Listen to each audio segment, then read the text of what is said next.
हमने आज हमारे पालक मंत्री साहब को काले झंडे दिखाकर अपनी नाराज़गी का इजहार किया है और आज हमने ये ऐलान किया है कि अगर ये यूनिवर्सिटी हमें वापस नहीं मिलती है तो इस शहर के अंदर जितने बड़े नेता यहाँ पर औरंगाबाद के अंदर आएंगे उनका सभी का स्वागत हम काले झंडों के साथ ही करेंगे।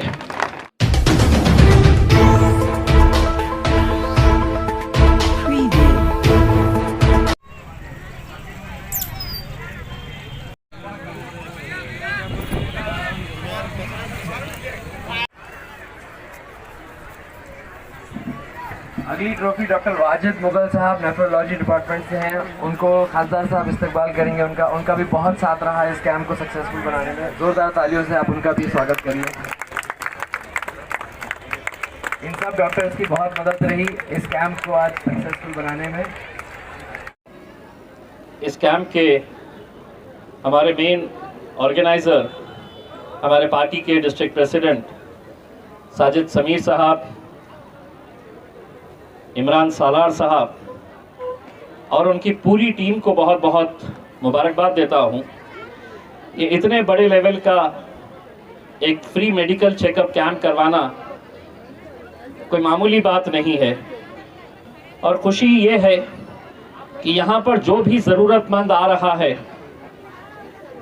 उसे हर चीज़, चाहे वो पैथोलॉजी के जितने भी टेस्ट हो, दवाइयाँ हो, अगर आँखों में तकलीफ है आँखों का इलाज करवा रहे हैं, अगर चश्मा लेना है तो वो चश्मा भी पूरी तरह से मुफ्त दिया जा रहा है। और ऐसा नहीं है कि ये मेडिकल कैंप हम अपने अकेले बल के ऊपर हमने इसे ऑर्गेनाइज़ किया है। मैं औरंगाबाद के government medical college and hospital के डीन मैडम डॉक्टर कन्नन येलीकर जी और उनके साथ जो यहाँ पर तकरीबन 30-40 के करीब जो डॉक्टर्स यहाँ पर आए हैं, हमारे कैंसर हॉस्पिटल के ओएसडी डॉक्टर गायकवाड़ साहब, हमारे दूसरे हॉस्पिटल्स के जितने भी डॉक्टर्स, साथ ही साथ जो फार्मासिस्ट जिन्होंने हमें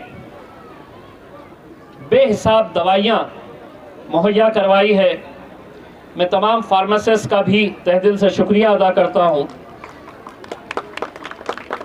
मुझे ये बताया गया है कि हमारी टीम ने इतनी दवाइयाँ जमा कर ली है कि इस तरह के 3 और मेडिकल कैंप्स हम ऑर्गेनाइज कर सकते हैं।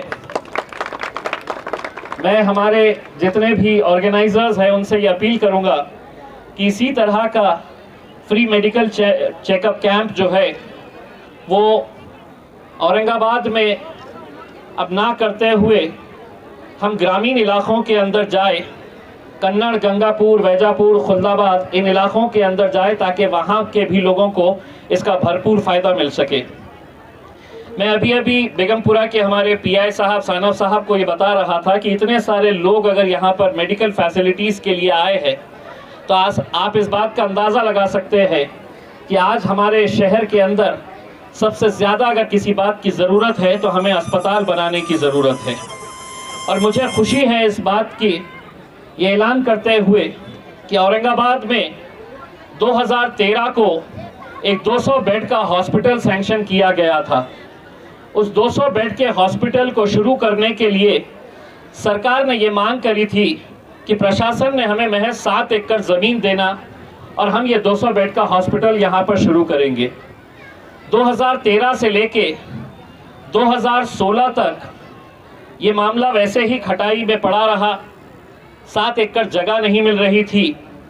मैंने लगातार फिर उसके बाद पूरी स्टडी की और मैं जिस वक्त आमदार था मैंने विधानसभा के अंदर इस मुद्दे को उठाया, बार बार उठाया, लेकिन सरकारें, आपको पता है कि सरकारों को अस्पताल नहीं बनाना है, लोगों के स्मारक बनाना है, लोगों के पुतले बनाना है, इसके ऊपर पैसा खर्चा करना है। जबकि हकीकत ये है कि आज इस मुल्क के अंदर हमें अगर कुछ चाहिए तो अच्छे अस्पताल चाहिए।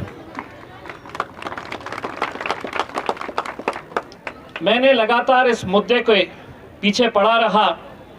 और आखिर जब मुझे ये बात समझ में आई कि सरकार की कोई मंशा और कोई नीयत नज़र नहीं आ रही है यहाँ के इस 200 बेड के हॉस्पिटल को बनाने में, तो मैंने Aurangabad bench of Bombay high court में अदालत के अंदर एक PIL फाइल किया, एक पब्लिक इंटरेस्ट लिटिगेशन फाइल करके मैंने अदालत से ये कहा कि हमारे शहर के अंदर घाटी अस्पताल जो है वो सरकारी अस्पताल, वहाँ पर सिर्फ औरंगाबाद या आसपास के नहीं बल्कि पूरे मराठवाड़ा, विदर्भ और उत्तर महाराष्ट्र के कई सारे ज़िलों के गरीब पेशेंट्स आते हैं। और इतना लोड जो घाटी के ऊपर पड़ रहा है, तो यकीनन कहीं ना कहीं मेडिकल फैसिलिटीज़ उन्हें जिस तरह की मिलनी चाहिए वो नहीं मिल रही है। ये मामला जब हमने अदालत के अंदर उठाया, अदालत ने इस बात को संजीदगी से लिया और नोटिस जारी किया गवर्नमेंट को, PWD डिपार्टमेंट को, हेल्थ डिपार्टमेंट को। मुझे इस बात की खुशी है ये बताते हुए कि क्रांति चौक के ऊपर जो दूध डेयरी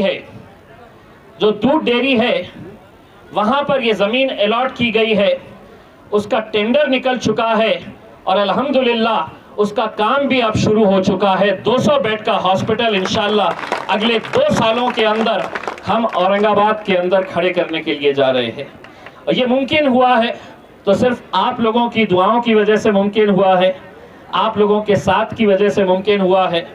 मैं यहाँ पर आने से पहले, ये झंडा चढ़ाने से पहले सरकारी विभागीय आयुक्त कार्यालय के अंदर झंडा चढ़ाने के लिए गया था और वहाँ पर हमने सरकार को घेरने की कोशिश की। ये बताना इसलिए भी ज़रूरी मैं आपको समझता हूँ क्योंकि मुझे इस मुद्दे के ऊपर भी आप लोगों का साथ, आप लोगों की ताकत चाहिए। एक यूनिवर्सिटी औरंगाबाद को अलॉट की गई है जिसके लिए 150 एकड़ ज़मीन की ज़रूरत थी। औरंगाबाद जैसे इलाके में मराठवाड़ा के साथ जो पिछले कई सालों से नाइंसाफ़ी हो रही है, उसे अगर देखते हुए 150 एकड़ के ऊपर अगर एक यूनिवर्सिटी यहाँ पर आती तो यकीनन हम इस इलाके का विकास कर पाते। हमने बार बार ये जोर दिया कि ये यूनिवर्सिटी औरंगाबाद को दी गई है और ये औरंगाबाद में ही रहनी चाहिए, लेकिन बाद में पता चला कि धीरे से कुछ राजनीतिक पार्टियों ने ये यहाँ की हमारे हक की जो विद्यापीठ है, क्रीडा विद्यापीठ, स्पोर्ट्स यूनिवर्सिटी, इसे पूना लेकर चले गए। पूना में ऑलरेडी वहाँ पर कई करोड़ रुपया खर्च करके बालेवाड़ी स्टेडियम बनाया गया है, वहाँ पर हर तरह की सहूलत स्पोर्ट्स की मौजूद है। अगर ये स्पोर्ट्स यूनिवर्सिटी किसी को चाहिए तो हमारे शहर औरंगाबाद में चाहिए। हमने आज हमारे पालक मंत्री साहब को काले झंडे दिखाकर अपनी नाराज़गी का इजहार किया है और आज हमने ये ऐलान किया है कि अगर ये यूनिवर्सिटी हमें वापस नहीं मिलती है तो इस शहर के अंदर जितने बड़े नेता यहाँ पर औरंगाबाद के अंदर आएंगे उनका सभी का स्वागत हम काले झंडों के साथ ही करेंगे, क्योंकि हमें अपने हक के लिए लड़ना है। ये 200 बेड का हॉस्पिटल अगर हम कोर्ट में नहीं जाते तो किसी को कोई लेना देना नहीं था। ये यूनिवर्सिटी के लिए अगर हम सड़क के ऊपर नहीं आते तो किसी को कोई लेना देना नहीं था। लेकिन अब हमने तय किया है कि जो हमारे हक की चीज़ है उसको हम पहले मांगेंगे और अगर मांग कर जो चीज़ नहीं मिलेगी तो हमें इतनी ताकत है कि अब हम खींच कर लेना भी अच्छी तरह से जानते हैं।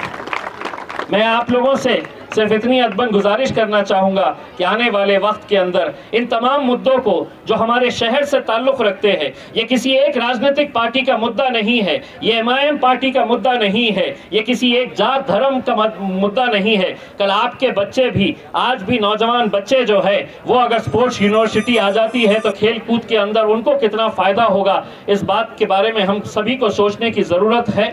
मैं आप लोगों को एक बार फिर से बहुत बहुत मुबारकबाद पेश करता हूँ। तमाम मेरी टीम का तहे दिल से शुक्रिया अदा करना चाहता हूँ, क्योंकि अगर ये टीम नहीं रही तो शायद मैं भी बहुत कमज़ोर हो जाऊँगा। तुम लोग ताकतवर है तो मुझे ताकत मिलती है और यही आप लोगों की मेहनत का नतीजा है कि आज इतने सारे लोग यहाँ पर आ रहे हैं और इस मेडिकल कैंप का फ़ायदा उठाकर जा रहे हैं। मैं मेरी माँ बहनों से सिर्फ इतनी अपील करना चाहूँगा, उस गेट से बाहर जाते वक्त सिर्फ उस गेट के ऊपर 2 मिनट के लिए हमारे लिए ज़रूर दुआ करिएगा कि हमें अल्लाह इतनी तौफीक दे कि इस तरह के और मेडिकल कैंप्स हम ऑर्गेनाइज करते रहे और आप लोगों की जितनी मदद हो सकती है हम पूरी ईमानदारी के साथ करते रहे। बहुत बहुत शुक्रिया, thank you. Ujjwal Maharashtra news channel की अगली खबरों से जुड़े रहने के लिए सब्सक्राइब ज़रूर करें और बेल आइकन ज़रूर दबाएं। धन्यवाद।